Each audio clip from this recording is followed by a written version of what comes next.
What's up guys, Nel here. So may nagtanong ulit sa atin no ng mga newbies dito sa Rohan 2. So guys, ang tanong niya, boss, paano nga ba yung diskarte niya sa Chaos Rift? Ang hirap kasi tapusin. Kaya sa video na to guys, papakita ko sa inyo kung paano nga ba yung diskarte ko dito sa Chaos Rift. So hindi ko na patatagalin pa, let's jump right in. So first, bago tayo pumasok guys, kailangan muna natin ng tamang preparation no ng ating mga items. In my case, as a DE, walang heal and lifesteal itong DE ko. Unang-una kong gagawin is bibili muna ako ng potion no, or itong superior HP potion no, yung pinakamalaking potion nasa game ngayon. Yun yung una-una kong ginagawa. Check. Since naka-DE tayo, wala silang heal. Kailangan punuin ko yan. Yan yung pinaka-max na pwede kong dalhin na potion no, 1.5. Dahil walang natural healing or lifesteal itong Dark Elf. Then guys, ayan, since nakabili na tayo ng HP potion. Pero guys, hindi lang naman na Dark Elf yung pwedeng gamitin dito no. Suggestion ko sa inyo, pwede ka naman gumamit ng may heal na character like the Dragon Sage. May mga AoE heal din naman yung DS at the same time may heal siya no. Pero kahit anong class yung gamitin mo guys, pwede naman dito. Priority dapat dito yung AoE skill no, kasi napakaraming mobs dito or mga monster. And at the same time, Chaos Rift is a race against time no. So may time limit ito no, kaya pabilisan talaga mag-kill. Kaya sabi ko na recommended talaga yung mga AoE skill no, like the DE, talaga DE yung ginagamit dito. Pero any class naman pwede dito as much as hindi kayo mamatay. Then yung Chaos Rift is sabi ko nga, range against time. Kailangan natin mag fast kill kasi hindi mo makukuha yung reward mo sa last boss pag hindi mo to napatay, okay? And second guys, napaka-importante nito. Second is dinidisable ko mo tong auto dismantle no, dito sa dismantling setting.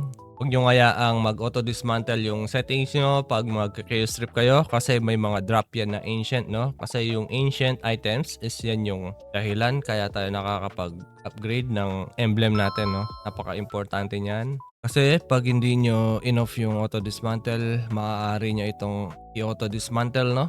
And another tip pala guys, bakit nga ba ino-off ko to? Kasi pag in-upgrade nyo yung items nyo na ancient item no guys, at least level 15 dapat no. Yun yung ginagawa ko no, plus 15 lang. Yun yung pinakasulit na upgrade ng ancient items para makakuha tayo ng emblem enhancement stone no. Hindi ko na siya sinasagad guys. And about sa upgrading naman ng ancient, maybe sa next na video na lang yun no. Kasi medyo mahaba yung discussion about that. And third step guys, yung ginagawa kong preparation. Sine-check ko yung gears ko kung okay ba. Tama naman yung gears ko. Minsan kasi hindi mo na mamalaya, nagpalit ka pala ng mga items no. So ayan yung weapon ko.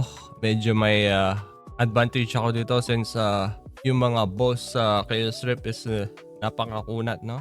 Okay na, and check the pet. Pinaka-recommended dyan is the boss monster attack no, or damage. Yung pet mo dapat, or kung wala ka naman legendary boss monster or higher pet na may boss, pwede ka naman gumamit ng ancient basta may boss no guys. Like this one, Berios boss monster.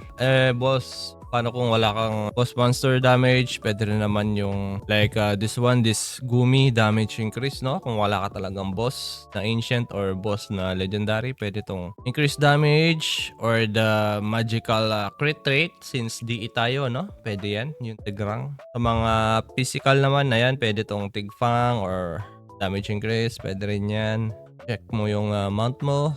Since DE tayo, ito yung gamit ko. May Lazarus ako no, magical crit damage para mas malakas yung damage natin. If wala ka naman Lazarus, pwede rin naman tong reduce boss damage no, para hindi masyadong masakit. Pero I recommend na kung may damage ka na mount like Lazarus or the Alteras no, mas maganda yon no. And next step guys, bago ka pumasok ng Chaos Rift, make sure na marami kang remaining sa inventory mo no, since may mga drops doon na nakukuha. Make sure na dapat medyo marami yung laman ng inventory mo. So since konti na lang yung remaining ng inventory natin, kailangan natin mag-deposit muna. Deposit muna natin yung ibang items. Okay na siguro yan, 128. Kalimutan ko sabihin guys, make sure na may mga rolls din kayo no na nasa inventory nyo para pampalakas din no, pampabilis pumatay no. Yan, pwede na tayo mag-start. Saan nga ba nakukuha yung Chaos Rip? May nagtatanong kasi kung saan nyo nakukuha tong Chaos Rip fragment no. So sa mga newbies dyan kasi hindi pa nila napupuntahan itong Armenes. So sa Armenes lang siya nakukuha no guys. Sa request quest. Then dito sa Armenes and Lium only no guys. Kaya nagtataka yung iba ba't wala silang ganun. Since yung mga newbie dito is hindi pa sila pwede sa Armenes. So dito lang sila nakukuha no. Armenes and Lium map na request quest. So as much as possible kung kaya nyo nang mag request quest dito sa Armenes, tapos kunin nyo lang itong pinakaunang mga mobs like the marionette, this one, pwede naman yan para makakuha kayo na itong Rip of Chaos trial fragment. So let's start guys, craft muna natin itong Chaos Rip natin. So since 6 pa lang yung kaya ko, testing ako mga 3. Yan. So para makapag-grab ka ng Chaos Rip, kailangan mo ng 10 Chaos Rip fragment no. For example, this one, harap pa tayo ng 2. Yan, may 5 na tayo na Chaos Rip level 6 or stage 6 no. Before ka mag-start, mag-buffs ka muna, full buffs ka no. Activate nyo lahat yung buffs. Then, settings pala, nakalimutan ko sabihin. At least nasa 70 yung auto HP nyo, no? Auto use HP. Then, let's start. Nasa Chaos Rip na tayo. So, una kong ginagawa, pag nasa loob na ako, auto lang ako. Or unahin nyo munang atakihin yung mga elite, no? Bago nyo atakihin tong mga normal kasi tinatamaan sila ng AoE no. So nonsense na mga yan. Tignan nyo naman yung XP na binibigay no, 83M. Guys, yan lang yung technique ko no. Unahin muna talaga yung mga elite. So, nonsense siyang maliliit na yan guys no. Natamaan din sila. At the same time, hindi sila masyado masakit no. Kita nyo yung drop ng monster dito. Ayan yung mga drop no. Bakit ko ino-off yung auto dismantle no? Para dyan kasi may mga use case yan sa future no. Para yan sa emblem no. So i-upgrade ko kasi yan. Kapag naka-on yung auto dismantle guys, mawawala agad dyan no. At guys, may nagtanong, may naalala ko, may nagtanong, saan nga ba nakukuha tong ancient skill book no? Like this one, may nakarap na kasi ako dyan. Pwede nyo itong makuha sa field boss no. Kung number 1 palagi yung field nyo sa field boss, number 1 damage sila, pwede kang makakuha nito. Active and passive skill book no. Pero meron ding ibang way like this one, this Chaos Rip. Pwede kang makakuha nito na fragment. And then pag nakapag-ipon ka na, pwede mo itong i-craft no guys. Like this one, kailangan mo ng 30 pieces. Pwede ka makapag-craft ng ancient and passive skill book no. Pero napakababa kasi ng chance dito, which is 10% lang no. Paswertihan lang din. So try natin ulit no guys. Unahin mo muna tong mga elite no. Pero since naka-settings na tayo, naka-setup na yung battle natin, targeting natin is priority elite monster. Kahit pindutin mo na lang tong auto no. So priority talaga guys itong mga elite no. At wag ninyong ilulure muna lahat no. So slowly but surely dapat no.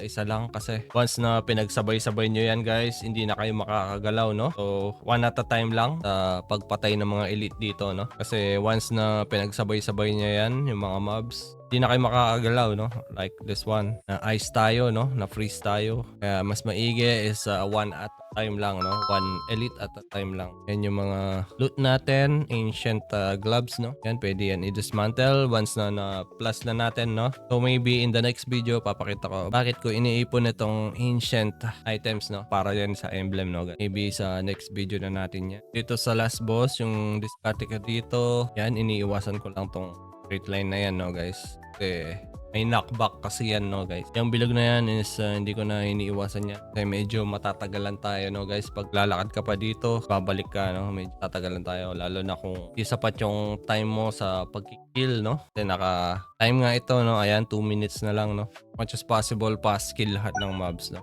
Iwas lang yung straight kasi may knockback. 1 minute remaining. Pero ang discard dito guys, mas maganda kung mas malapit ka sa kanya no, para ganyan lang yung lakad mo. Is iiwasan mo na. Makakad lang ako ng konti.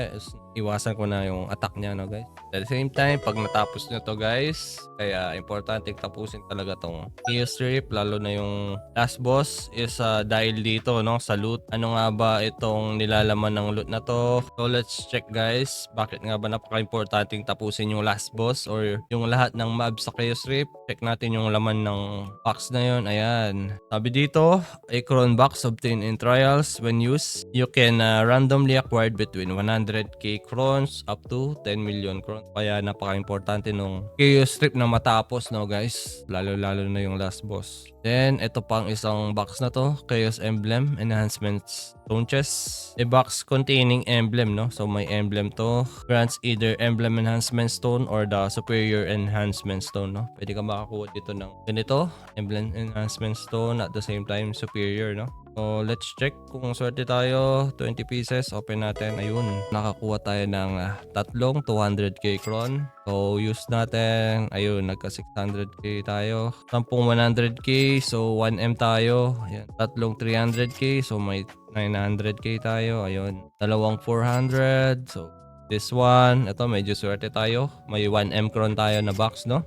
Medyo swerte tayo sa cron box, no? May na-receive tayo na 3M cron, no? Natin, ayun, plus 3, no? So, let's try to open this one. Sana may orange na emblem. Ayun, wala, guys. Gumalas tayo sa emblem chest, no? Swerte ka pag nakakuha ka na itong superior emblem, no?